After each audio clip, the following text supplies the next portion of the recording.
हमारे आज के टॉपिक का नाम है गाज़ीज़ लॉ। इसके सबसे पहले एक्सप्लेनेशन शुरू होती है, उसके बाद इसकी कुछ एप्लीकेशंस और स्टेटमेंट वगैरह हम देखते हैं। गाज़ीज़ लॉ की एक्सप्लेनेशन शुरू होती है। Suppose there are many charges Q1, Q2 and Q3 up to so on Qn enclosed in a closed surface और Gaussian surface। यानी कि एक सरफेस है जिसका नाम हमारे पास है गाज़ियन सरफेस। उसके अंदर ज़्यादा सारे चार्जेस मौजूद हैं Q1, Q2, Q3 up to so on Qn।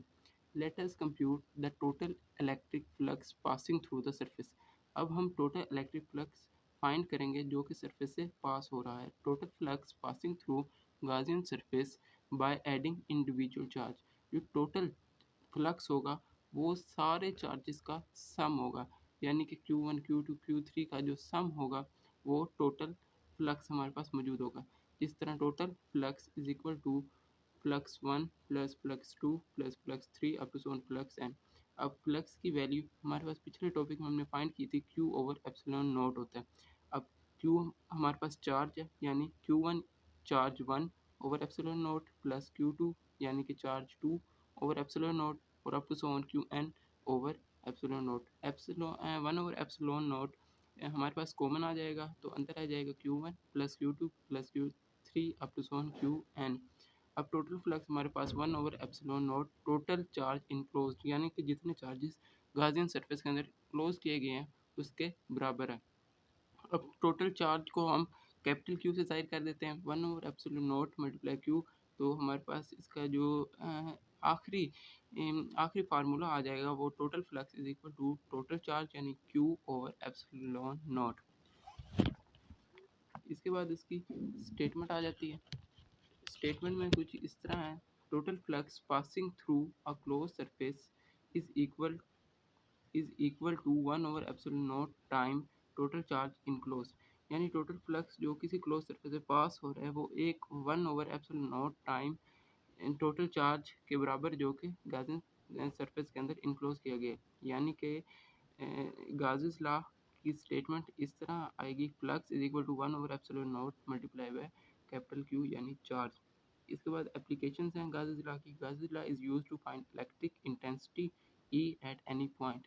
किसी भी पॉइंट पर Gauss's law electric intensity find करने के लिए यूज़ होता है। पहली एप्लीकेशन है intensity of a field inside a hollow charged surface. Let us suppose a conducting sphere of radius r। एक स्फीयर को आप सपोज करें जिसका रेडियस r है, on which positively charge are uniformly distribute, जिसके इर्द गिर्द पॉजिटिव चार्ज फैलाए गए हैं।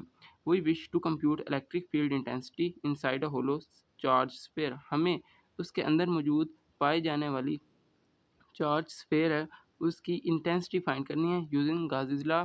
गाज़ीज़ लॉ का यूज़ करते हुए अब हमारे पास electric flux is equal to 1 over epsilon not multiply by capital Q यानी कि टोटल चार्ज इनक्लोज इन। उसके बाद है ये डायग्राम है, इसको लाजमी देख लीजिएगा। उसके बाद है let us assume a Gaussian sphere such as r prime, यानी कि r प्राइम जो रेडियस है वो स्मॉलर है r के, जो कि टोटल सरफेस का रेडियस है वो बड़ा है जो कि उस स्फीयर के अंदर वाले रेडियस है। यानी electric flux is equal to 1 over epsilon not. अब r प्राइम तो छोटा हो गया, यानी चार्ज हमारे पास थोड़ा है, चार्ज मल्टीप्लाई बाय 0 हो जाएगा, यानी Q की जगह 0 आ जाएगा, 1 over epsilon not multiply bye 0। इसका नेट आंसर 0 आ जाएगा। उसके बाद फार्मूला है इलेक्ट्रिक फ्लक्स का E dot A is equal to 0। अब एरिया कभी भी 0 नहीं हो सकता, तो इसका मतलब कि हमारे पास इलेक्ट्रिक फील्ड लाइंस जो हैं वो 0 हैं। कंक्लूजन यानी कि इसका answer electric intensity inside a hollow sphere is 0। Electric intensity hollow sphere के अंदर मौजूद है वो 0 होगी। It is a field free region, ये एक फील्ड फ्री रीजन है। एप्लीकेशन ये यूज़ कहाँ पे होते हैं, TV and computer are made in metal boxes to shield external electrical interference. ये भी बुक के अंदर ही आपको एप्लीकेशन मिल जाएगी। उसके बाद इसका दूसरी एप्लीकेशन है electric field intensity due to infinite sheet of charge. इसके अंदर हम लिखेंगे let us calculate electric field intensity at a point close to an infinite sheet of charge. एक शीट है जिसके अंदर इनफाइनाइट चार्जेस मौजूद है। Imagine a sheet of an infinite extent and positive charge are uniformly distributed over this sheet. A finite portion of this sheet is shown here. ये diagram बनाई गई है। उसके बाद है गाउसियन सरफेस। गाउसियन सरफेस क्या होता है?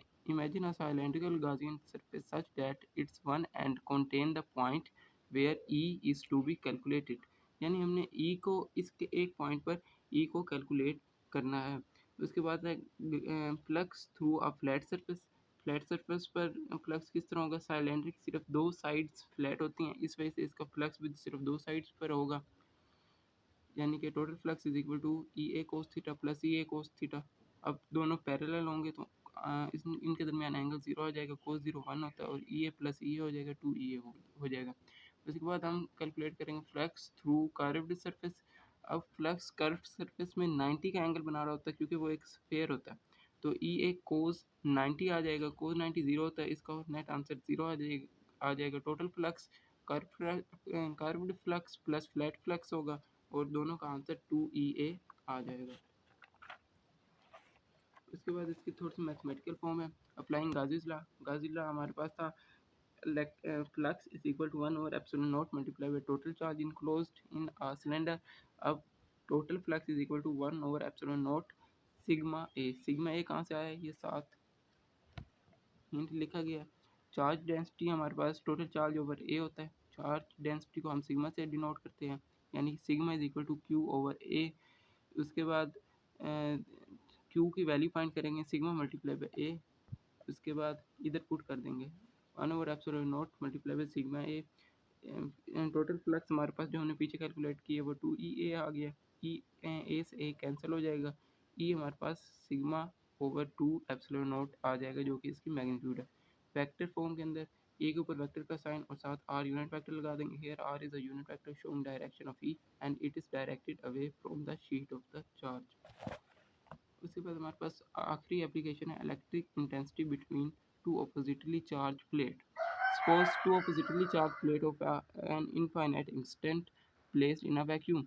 वैक्यूम के अंदर ये रखी गई हैं। Charge is presented inner surface of the plate. Electric field lines originated from positive charge to negative charge. Let us compute electric intensity between oppositely charged plate using Gauss's law। यानी हमारे पास दो plate हैं, दोनों पे positive और negative charge है, एक पे पॉजिटिव चार्ज है, एक पे नेगेटिव चार्ज है, और इसके अंदर एक हमें चार्ज प्लेट रखी गई है जो इनसाइड है इसके, और गाउसियन सरफेस के बाद में हेडिंग आ जाएगी। Let us imagine a close hollow box such that its one side lies in the positive charge and its oppositely charge exist in the same charge. यानी ये डायग्राम में देखें, हमने एक गाउसियन सरफेस का एक बॉक्स लिया जिसको हमने एक साइड इसकी पॉजिटिव चार्ज प्लेट के अंदर है और दूसरी साइड सेंटर में आ रही है प्लेट की। टोटल फ्लक्स क्या होगा? अब इसकी चार्ज, इसकी flux 1 plus flux 2 plus flux 3। अब ये हमें तो स्क्वायर नज़र आ रहा है, लेकिन ये स्क्वायर नहीं है, ये 2 डायमेंशन स्पेस बॉक्स ही हम इधर बना सकते हैं। ये असल में 3 डायमेंशन, यानी इसके ये पूरा क्यूब है, ये स्क्वायर नहीं है, ये क्यूब है। और क्यूब की हमें पता है कि 6 साइड्स होती हैं। 6 साइड्स होती हैं, 4 साइड वाली, एक ऊपर हाइट वाली और एक नीचे बेस वाली। तो इसका फ्लक्स कैलकुलेट करेंगे। फ्लक्स इसका 0 0 0 प्लस 0 प्लस 0 प्लस, और लास्ट पे ई ए कोस 0 आ जाएगा। कोस 0 1 होता है, और इसका लास्ट पे फ्लक्स ई ए आ जाएगा, जो कि इसका आंसर आ जाएगा। उसके बाद इसके ऊपर गाउसेस लॉ हम अप्लाई कर देंगे।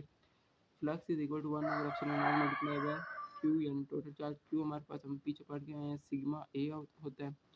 तो flux is equal to sigma A over epsilon naught by comparing 1 and 2। Sigma flux is equal to flux E A is equal to sigma A और एप्सिलॉन नॉट ए से एक एप्सिलॉन नॉट